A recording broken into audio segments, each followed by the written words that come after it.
Assalamualaikum warahmatullahi wabarakatuh.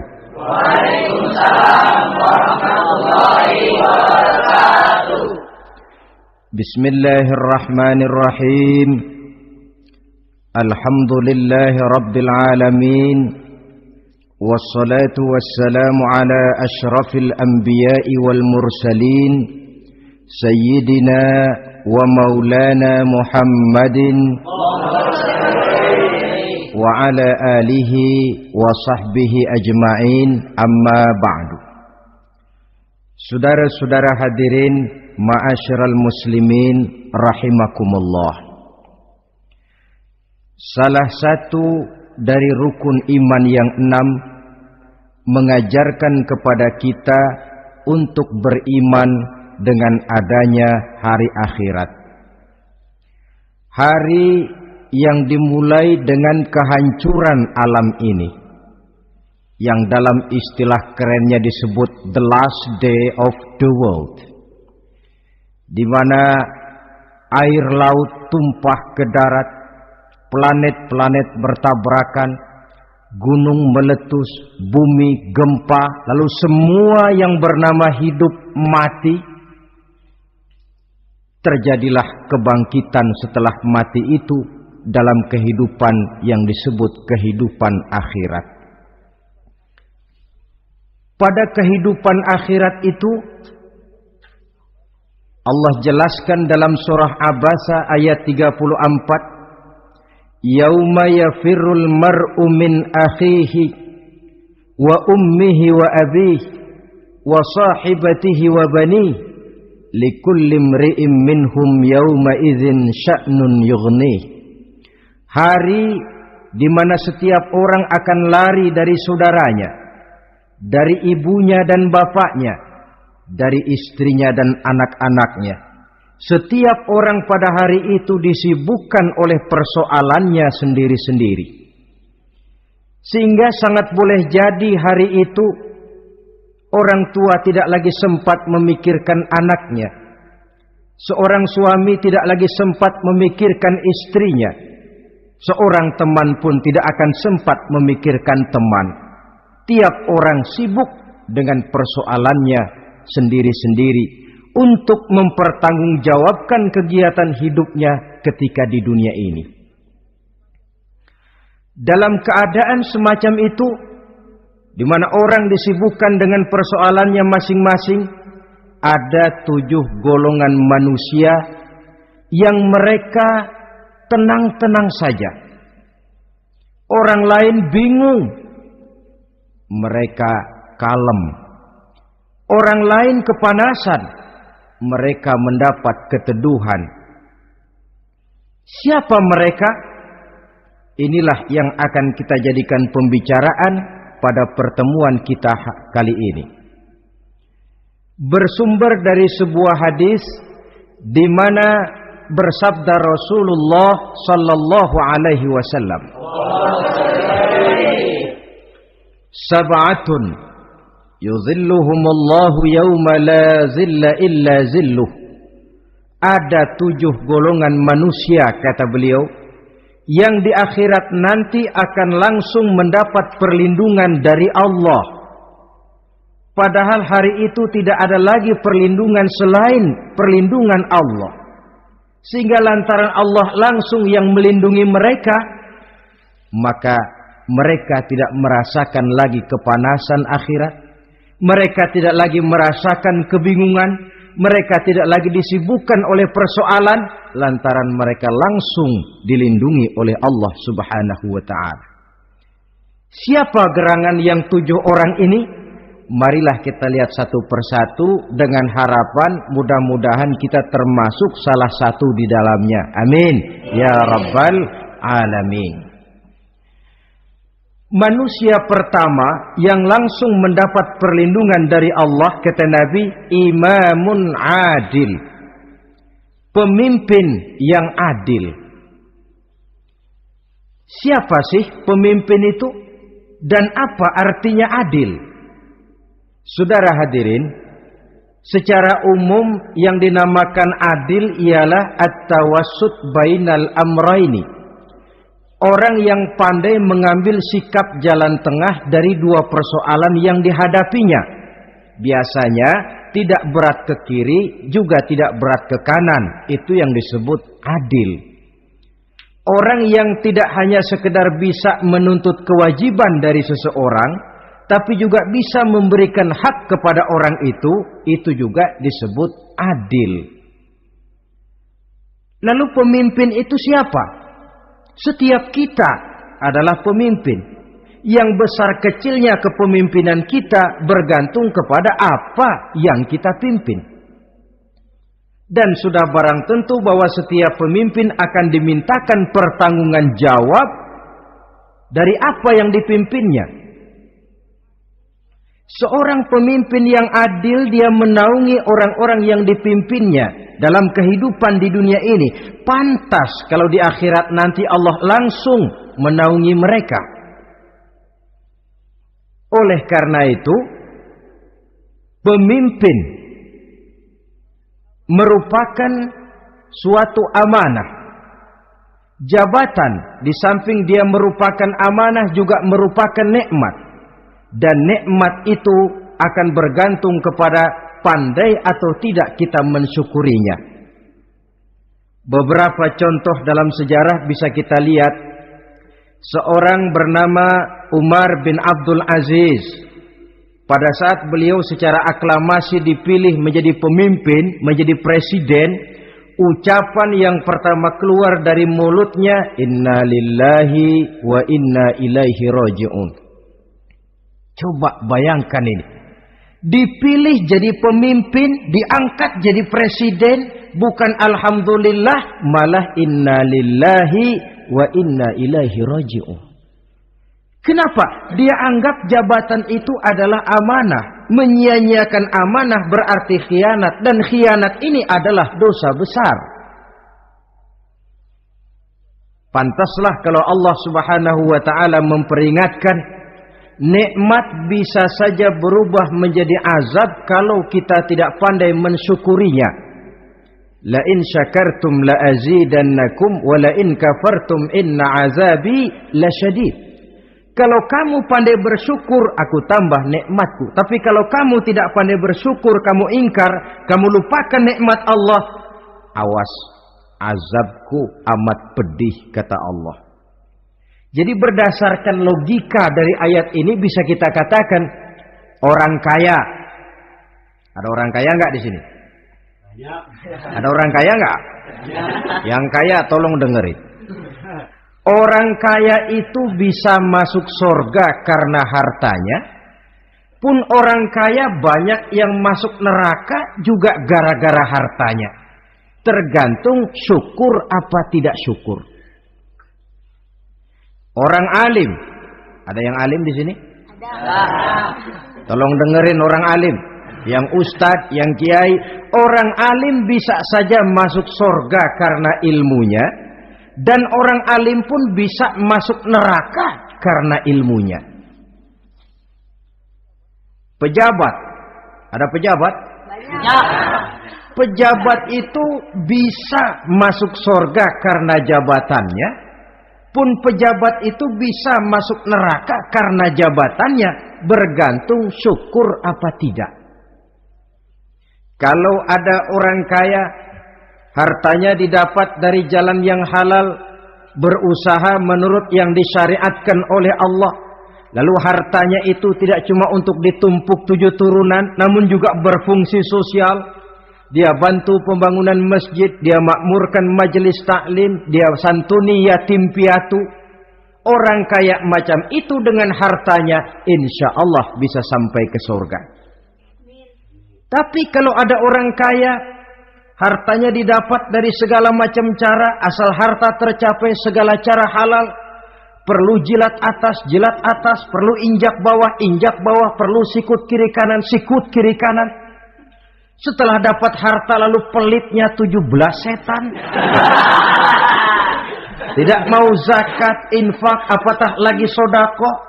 Orang kaya macam itu dengan hartanya bisa masuk neraka. Na'udzubillah min.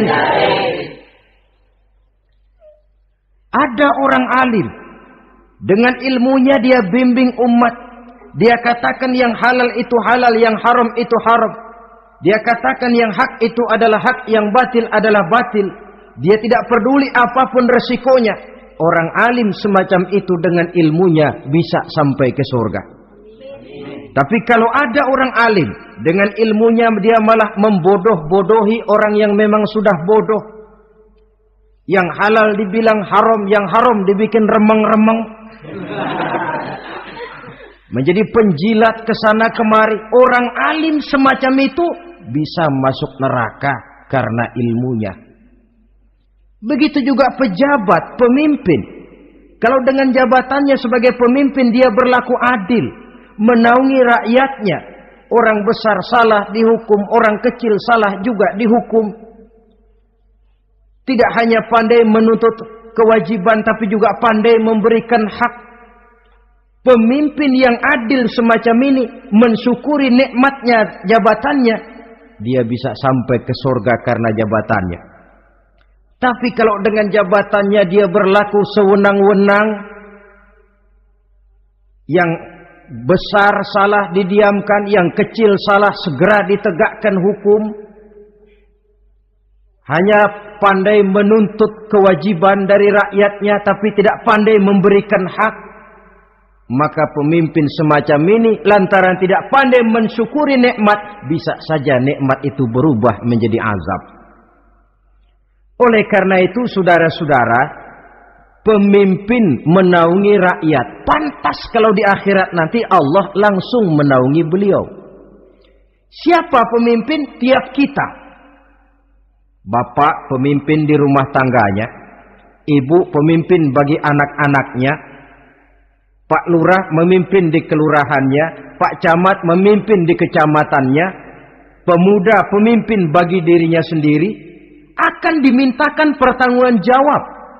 Kalian para remaja yang hadir di sini memimpin dirimu sendiri. Kau akan ditanya, tanganmu kau lebih banyak gunakan buat apa? Kakimu lebih banyak kau bawa jalan kemana? Lidahmu lebih banyak membicarakan apa? Dan hari pertanggungjawaban jawab nanti kalian jangan berharap akan ada saksi dari luar. Saksinya anggota badan kita sendiri. Dalam surah Yasin Allah jelaskan, Al-yawma nakhtimu ala afwahihim wa tukallimuna aydihim wa tashhadu arjuluhum bima kanu yaksibun. Ada kan di surah Yasin? Ayat berapa? Pokoknya Yasin dah.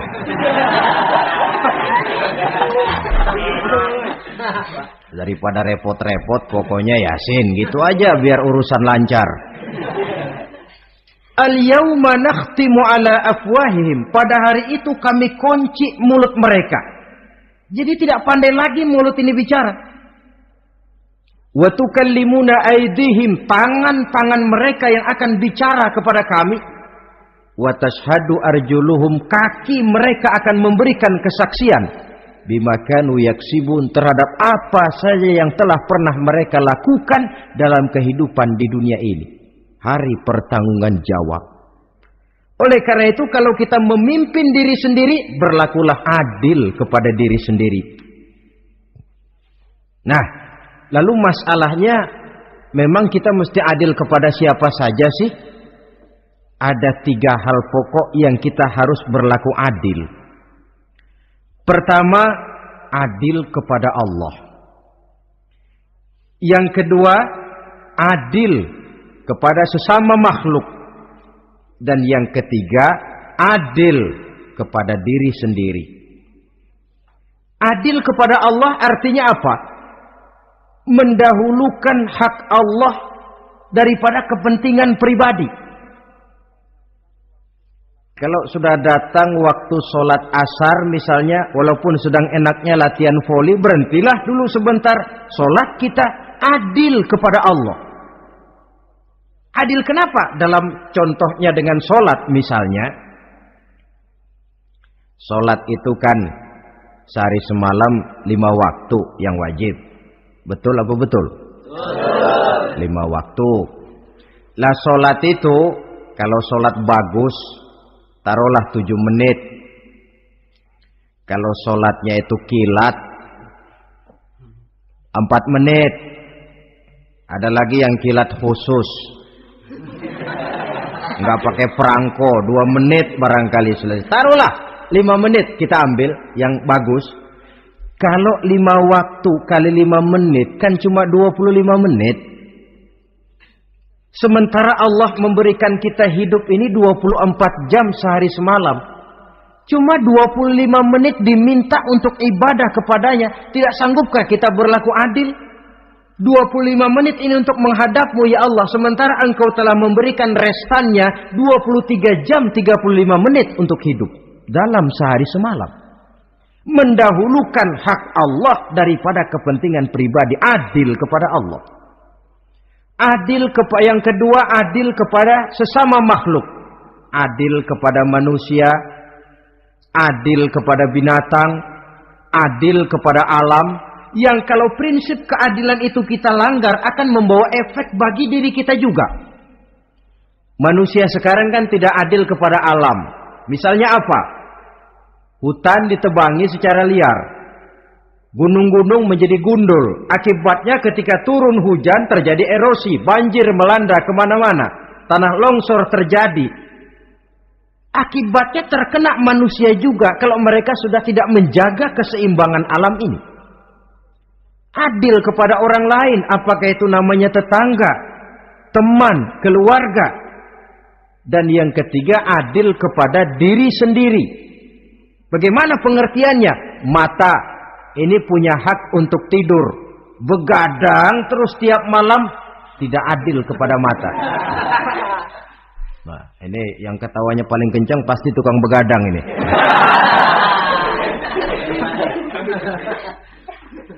Perut ini punya hak untuk tidur. Puasa saja siang malam mengurangi hak perut. Adil kepada diri sendiri. Untuk kehidupan yang akan datang di akhirat, pasti akan kita temui. Kita yakini keberadaannya. Yang oleh karena itu, kalau kebetulan kita ini adalah pemimpin, sekurang-kurangnya pemimpin bagi diri sendiri, marilah kita berusaha menjadi pemimpin yang adil. Supaya nanti di akhirat, Allah Subhanahu wa ta'ala memberikan perlindungan langsung kepada kita. Amin. Ya Rabbal Alamin. Ini yang pertama. Lalu yang kedua, orang yang akan langsung mendapat perlindungan dari Allah, syab nasha'a fi ibadatillah. Orang muda yang tekun beribadah kepada Allah. Anak muda yang rajin ibadah. Kenapa kok Nabi bilang anak muda, bukan orang tua? Apa orang tua yang rajin ibadah Allah enggak senang? Tentu Allah senang. Cuma Allah lebih senang lagi kalau ada anak muda yang rajin ibadah. Sebab apa? Kondisi psikologis. Kalau ada orang tua rajin ibadah, itu mah pantas. Emang udah waktunya. Ada orang sembayangnya rajin, masuk masjid, masuk maghrib, keluar isya, malam tahajud, tahlilnya mantap. Umurnya berapa? 70. Enggak istimewa. Itu memang sudah mestinya. Lagian kalau sudah 70 masih bandel aja, kapan mau taubat? Tapi kalau ada anak muda, darahnya masih mengalir dengan panas, dia masih berusaha mencari bentuk-bentuk kepribadian dalam dirinya, dia masih mudah terpengaruh oleh lingkungan, tapi dia sanggup memblokir itu, disalurkannya di jalan Allah, dia tekun beribadah. Allah cinta betul pemuda semacam itu. Sehingga nanti di akhirat mereka langsung mendapat perlindungan dari Allah Subhanahu wa ta'ala. Selalu pembangunan yang mengarah kepada modernisasi diikuti dengan proses pergeseran nilai.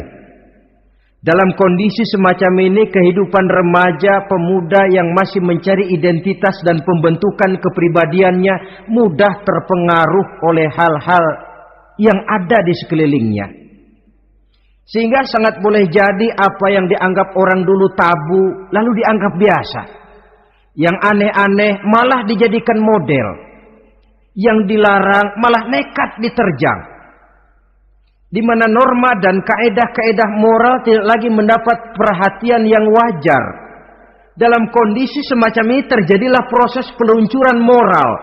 Dan hampir di mana-mana kehancuran suatu bangsa dimulai dengan kehancuran moral daripada generasi mudanya. Oleh karena itu pemuda yang tekun ibadah ini sangat positif dampaknya dalam kerangka pembangunan umat. Pak, ibadah itu apa sih? Kalau jadi pemuda yang tekun ibadah, apa kemana-mana mesti bawa tasbih? Mungkin. Apa mesti pakai peci terus? Boleh jadi. Apa kemana-mana mesti pakai kain sarung? Ya tidak juga. Ibadah kan artiannya luas. Segala perbuatan yang diperintah dan karenanya bertujuan mencapai ridho Allah, itu bernama ibadah. Kalian remaja berangkat menuntut ilmu, pergi pagi pulang siang, membekali diri, menuntut ilmu itu ibadah. Kalian pulang ke rumah, ibu bapak memerintah, taat kepada orang tua, ibadah. Membersihkan lingkungan, ibadah. Bahkan jaga di waktu malam pun kalau untuk dengan niat, bismillah, saya jaga malam ini untuk ketenangan rakyat supaya mereka tekun dan tenang melaksanakan ibadah. Itu tercatat sebagai amal soleh yang bernilai ibadah. Jadi tidak cuma sekedar sujud, tidak cuma sekedar baca Quran. Seluruh aspek kehidupan manusia yang diperintah Allah dan yang bertujuan mencari ridho Allah, itu bernilai ibadah. Pemuda yang tekun melaksanakan ibadah kepada Allah. Apalagi terutama adik-adik remaja yang hadir pada kesempatan ini. Masa muda itu masa yang paling indah memang. Sampai orang Kulon bilang, there is not delightful memorize. Iya, Barat itu kan Kulon. Saya lebih senang pakai orang Kulon saja. There is not delightful memorize and then the youth moment. Bahwa tidak ada masa yang lebih indah selain masa muda. Tapi masa muda yang katanya indah itu sebentar. Sebentar sekali. Kalau kita tidak pandai memanfaatkannya dengan sebaik-baiknya, boleh jadi dia akan hilang tanpa sesuatu yang ada artinya buat hari depan. Dan hari depan itu sebagian besar ditentukan oleh masa muda sekarang ini. Karena itu kepada yang muda saya berpesan, pergunakanlah masa muda itu dalam ketekunan beribadah kepada Allah. Ibadah dalam artian yang seluas-luasnya. Jangan seperti pepatah orang itu. Kelapa muda katanya kupas-kupasin, kelapa tua tinggal batoknya. Selagi muda puas-puasin, udah tua tinggal bongkoknya. Iyalah, kalau dipuas-puasin dalam arti yang positif, boleh. Mumpung masih muda, puas-puasin nuntut ilmu. Mumpung masih muda, puas-puasin ibadah. Mumpung masih muda, puas-puasin berbakti kepada kedua orang tua. Puas-puasin dalam artian yang positif, tentu saja bagus. Tapi kalau puas-puasin dalam arti menghambur umur untuk sesuatu yang mubazir, bergadang di pinggir-pinggir jalan, lalu mulai berkenalan dengan morfin, narkotik, ganja, terperangkap oleh budaya-budaya modern yang menyesatkan, terpancing oleh model-model baru yang kelihatannya menarik tapi sebenarnya tidak bermanfaat. Entah pada akhirnya akan mendatangkan penyesalan kepada kita saja. Coba, belakangan ini saya dengar di Jakarta akan ada satu festival yang disebut Festival Ngeceng.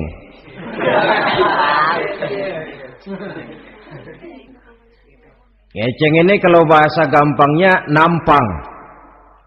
Jadi itu biasanya muda-mudi diri di pinggir-pinggir jalan, pakai kacamata hitam, pakaian warna-warni, rambut dicat sedemikian rupa supaya menarik perhatian. Mereka diri di pinggir-pinggir jalan, nampang, istilah ngepopnya ngeceng katanya. Oh, ini mau diadakan festival, secara langsung atau tidak, festival ini kan mempopulerkan ngeceng jadinya. Yang tadinya orang awam gak kenal, lantaran diangkat ke permukaan jadi terkenal. Kalau sudah terkenal lalu jadi mode. Kalau sudah jadi mode, latahan. Boleh jadi nanti akhirnya ngeceng masuk desa. Bukan cuma sekedar ABRI masuk desa, bukan cuma sekedar koran masuk desa, ngeceng pun bisa saja masuk desa. Banyak saluran-saluran positif yang sesuai dengan kreativitas jiwa remaja. Ketimbang mengadakan sesuatu yang tidak ada manfaatnya, ketimbang menghabiskan umur untuk sesuatu urusan yang mubazir. Sedangkan umur bukan jatah gratis tanpa batas waktu. Ada pertanggungan jawab. Umurmu kau habiskan di mana? Masa mudamu kau selesaikan di mana? Itu akan dimintakan pertanggungan jawab. Nah, pemuda yang tekun ibadah kepada Allah, dampak positifnya apa? Dia punya sandaran vertikal kepada Allah. Jiwanya besar, jiwanya mandiri. Dan ini yang kita perlukan. Pemuda yang siap jadi pelopor, bukan pengekor. Pemuda yang sanggup mandiri dan bukan membanggakan keturunan leluhurnya. Kata pepatah, wa khairun nasi dzu syarafin qadimin aqama li nafsihi syarafan jadida wa syarrun nasi dzu khumulin idza fakhartahum zakarul jaduda. Generasi yang baik adalah generasi yang punya kejayaan masa lalu dan buat mereka sendiri mereka mampu mendirikan kejayaan yang baru. Artinya nenek moyangnya memang orang-orang terhormat, tapi dia mampu mandiri mendirikan kehormatan itu bagi pribadinya. Sebaliknya, generasi yang paling jelek adalah generasi pemalas. Yang kalau orang lain kelihatan lebih hebat, dia sebut-sebut nenek moyangnya. Lu sih belum apa-apa, bapak gua dong. Bapak gua katanya. Lu sih belum apa-apa, om saya dong. Tante saya dong. Kerjanya cuma membangga-banggakan leluhur. Dia sendiri tidak ada apa-apanya. Ini generasi yang paling jelek. Kalau orang kelihatan lebih hebat, dia sebut leluhurnya. Sementara dia sendiri nol nilainya. Tanpa ditunjang oleh fasilitas leluhurnya. Pasukan pemuda mandiri macam ini yang kita perlu. Bukan sekedar pasukan pemuda oke bos. Kulunuwun, yes sir, yes man, kumaha juragan wae.